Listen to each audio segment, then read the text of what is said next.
So 9, we're so used to working with 10 and with a decimal system that we often forget that 9 is the last single digit number. And I think that's a really important thing to remember.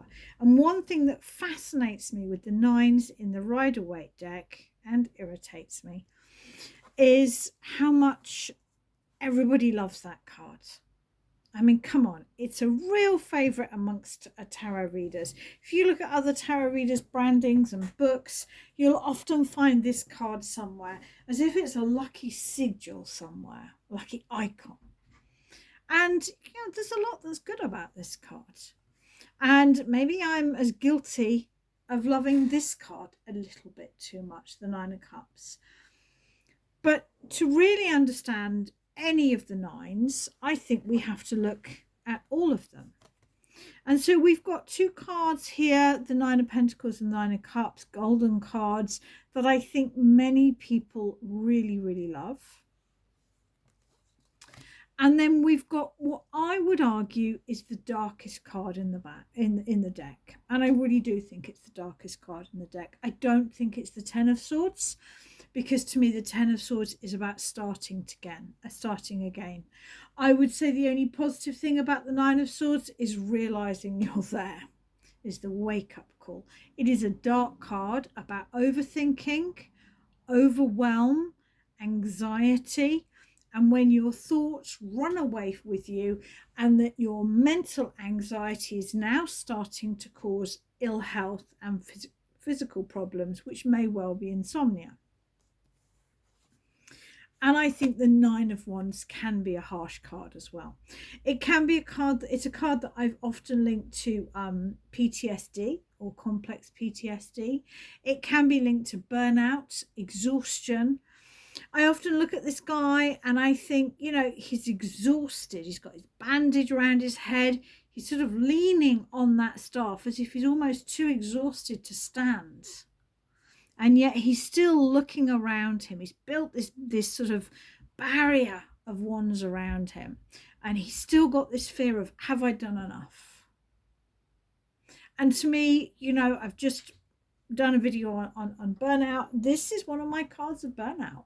That feeling when, even when you've overworked, even when you've done too much, you still don't think it's enough.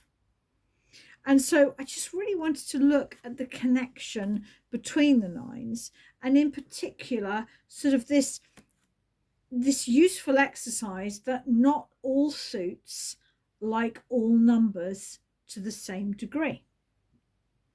And the higher up Cups and Pentacles can be really beautiful cards. And yet the higher up, in particular, Swords, the 7, the 8, the 9, the 10 of Swords, can be really difficult cards.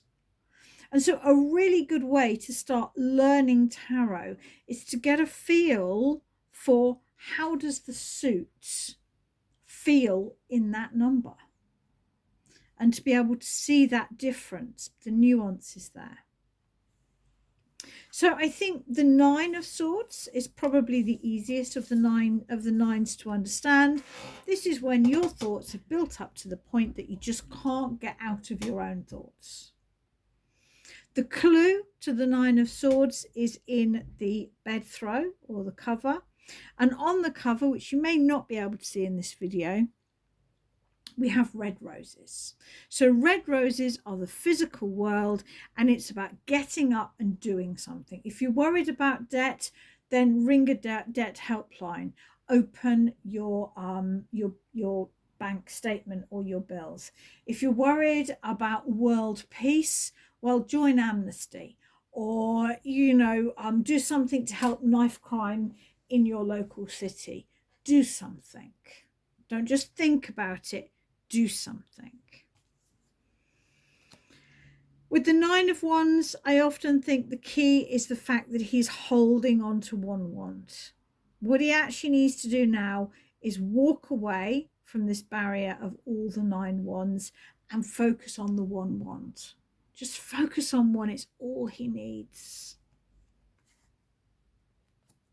With the 9 of Cups, we are hoping to get to the Ten of Cups. The Ten of Cups is the card that most people love. It's the card of, you know, love and hope and sort of God's promise with all the cups in the rainbow. And in the Nine of Cups, we haven't got the 10 cups. We've only got 9. But one thing I love about this card is how he's displaying all the 9 cups as if there are 10. He is acting like he's got 10 cups. He's acting as if he's happy. You know what? Something magical happens when you start to do that. When you start to live your best life, even if you haven't got the house of your dreams or the partner of your dreams or the job of your dreams, you start to attract it to you. And an example of this in a tarot reading might be, you know, if you're looking for a partner to go to the theatre and to go out for movie nights with, well, you know what? Start to go to the theatre and start to go to movie nights.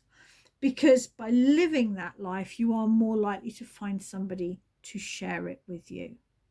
The downside of this card, I think it's probably that he could become a bit arrogant. That he could probably believe he's got the 10 cups. He could become just a little bit delusional. And then the 9 of Cups, which I find, and I should just point out, I can't move on without saying it. I always want to lift up the blue cloth. It's like, what's he hiding? You know, what's he not saying? It's this feeling that he's only sharing the good in him and not being quite honest about what his weaknesses are. And then the 9 of Pentacles, which I find a fascinating card, partly because so many people absolutely love it. Now, I think we have to acknowledge there is a lot of good in this card. It's got that beautiful golden background, which right away says there's a positive energy to this card. Lots of people talk about the little snail down here, and I've heard so many different meanings on this. I tend to think that this is about being self-sustaining, being able to meet your own needs. And as a woman that's had to leave a domestic violence incident, being able to earn my own money is something I will never give up again. Because once you are financially self-sufficient, you really don't want to give it up. And to me, that's what this card is about, self-sufficiency. And when I look at this card, we need to remember there's no one else in this card. We do have a building over here. The 2 trees either side seem to be reflecting the 2 pillars that we might get in the High Priestess. So there is a feeling here, I think, of somebody who's worked really hard to get to a point of self-sufficiency in whatever way that might mean. But my question is, does she know when to stop? Does she know when enough is enough? And I would argue no. When I look at this card, I see the hunting bird. And I've tried to train animals in my past, not particularly successfully, I should say. But I do know that to train any animal, you need to be incredibly self-disciplined yourself. To me, the 9 of Pentacles is a card of self-discipline, monetizing your skills, and being self-sufficient. And I would question whether it's time now to take the hood off the hunting bird, let it fly free for a while, take the glove off, sit down and enjoy what she has built. And I worry that she doesn't know how to do that. And sometimes I wonder whether the hunting bird is maybe her power animal or her spirit animal. Maybe she needs to just fly free for a while. Maybe she needs to be undisciplined. Maybe she needs to have fun.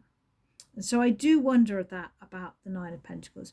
Because whether we love them, whether we loathe them, I think with all of the 9s, there is something we need to do to move on.